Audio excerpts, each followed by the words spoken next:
Tak po rozdělení Československa hnutí za demokratické Slovensko na čele s Vladimírem Iličem Mečiarem řeklo, že demokracie je v plenkách.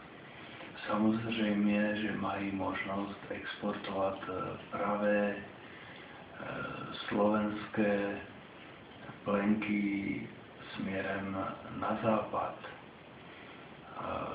Proč na západ? To je taky taková otázka, aby vysvětlili, proč to řekli, že jo.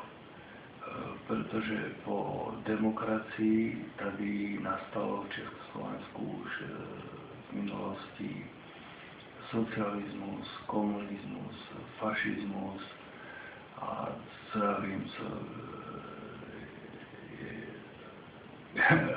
hrobza diabla svätého HZDS. Takže pravé slovenské plenky víme, na co jsou, a hnutie za demokratické Slovensko, když mluví, že je to demokracie v plenkách, tak víme, na co je aj HZDS, aj na to jsou plenky.